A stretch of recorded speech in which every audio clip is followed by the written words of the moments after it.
Welcome to Ask the Lawyer radio podcast with attorney Brian Figueroa of the law firm Figueroa and Associates. This podcast features a recording of our most recent radio show aired weekly in New York City.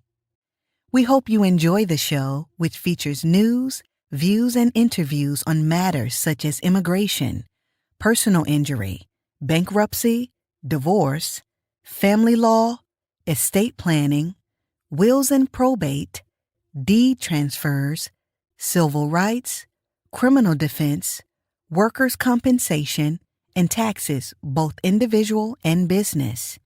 You can contact us at 855-768-8845 or visit us at www.askthelawyer.us. You have questions? We've got the answers. False U.S. citizenship claims and fraudulent documents by immigrants, legal consequences and defenses to deportation. In the complex landscape of U.S. immigration law, one of the gravest mistakes a non-citizen can make is to falsely claim U.S. citizenship or to present fraudulent documents indicating U.S. citizenship. Such misrepresentations, often made under duress, desperation for employment, or misinformation, carry severe immigration consequences, including mandatory removal and permanent inadmissibility. This article provides an in-depth legal analysis of the consequences under the Immigration and Nationality Act, INA, examines related criminal liabilities, and outlines available defenses and waivers where applicable. 1. Forms of false U.S. citizenship representation. Immigrants may falsely claim U.S. citizenship in several common ways. 1. Falsely completing the I-9 form. Under federal law, all employers must verify the identity and employment authorization of new hires using Form I-9. One of the boxes on this form allows the employee to attest to being a U.S. citizen. If a non-citizen, particularly someone without legal status, checks this box falsely, it can trigger severe immigration penalties under INA 212(6) CE. 2. Use of fraudulent documents indicating citizenship. This includes presenting fake or unlawfully obtained U.S. birth certificates, Social Security cards, U.S. passports, or other identification documents implying U.S. citizenship. 3. Oral or written false claims to government officials.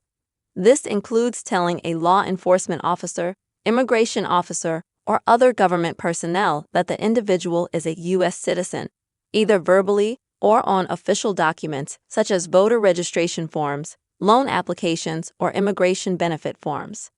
2. Legal consequences of false claims to U.S. citizenship. Under INA 212(6) CE and INA 237(3) a non-citizen who falsely represents or has falsely represented himself or herself to be a citizen of the United States for any purpose or benefit under federal or state law is inadmissible, barred from entering or adjusting status in the U.S., and deportable, subject to removal proceedings. These consequences are severe and typically permanent. No waiver available for most false claims. Unlike other forms of fraud or misrepresentation, under INA SS 212(6) CE, false claims to U.S. citizenship do not generally qualify for a waiver. There are very few exceptions. Criminal penalties. Falsely claiming citizenship can also result in federal criminal prosecution for falsely claiming citizenship, punishable by a fine or imprisonment up to 3 years. Document fraud. Use of fraudulent documents. False statements to federal officials. A criminal conviction can add to the individual's grounds for deportability or bar other forms of relief. 3. Limited exceptions to inadmissibility or deportability.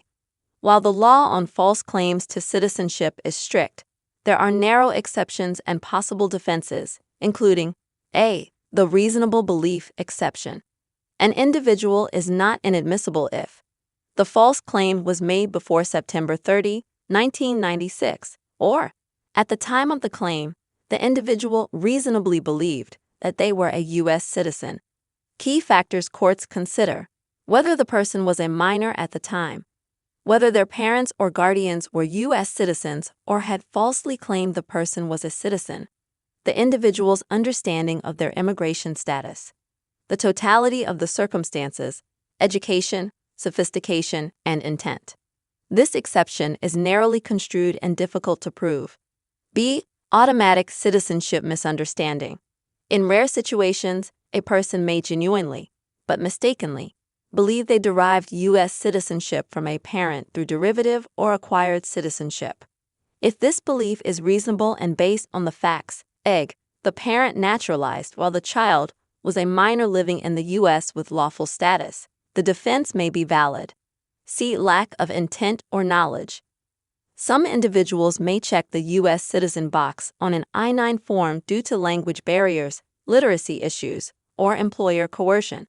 Where there is no intent to defraud, the government may have difficulty meeting its burden of proof for removal. 4. Relief from removal. Possible defenses in immigration court. If an immigrant is placed in removal proceedings for false claims to U.S. citizenship, the following forms of relief may be considered. A. Cancellation of removal for non-permanent residents. Requires 10 years of physical presence, good moral character, and exceptional hardship to a qualifying U.S. citizen or LPR relative. Unfortunately, a false claim to citizenship generally disqualifies applicants due to the good moral character and admissibility requirements. B. Adjustment of status with 212(6) CE relief. Very limited. If the false claim was made before September 30, 1996, or the individual qualifies for one of the statutory exceptions, adjustment may be possible. No standard I-601 waiver exists for false claims. C. Prosecutorial discretion or deferred action. In cases involving sympathetic facts, such as long-term residents, U.S. citizen children, or victims of trafficking or abuse, DHS may exercise prosecutorial discretion not to pursue removal. This is a policy-based remedy, not a legal right, and its availability fluctuates with presidential administrations. D. VAWA, T visa, or U visa protections.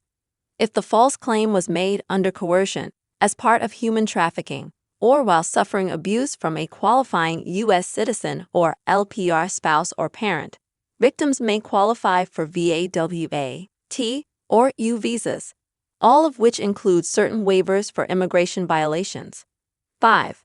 Policy considerations and reform. The strict consequences for false claims to U.S. citizenship have been widely criticized as disproportionate and inflexible, especially when compared to waivable fraud or misrepresentation. Many immigrants who make such claims are young, misinformed, or coerced, and the permanent bar creates a harsh result for minor mistakes.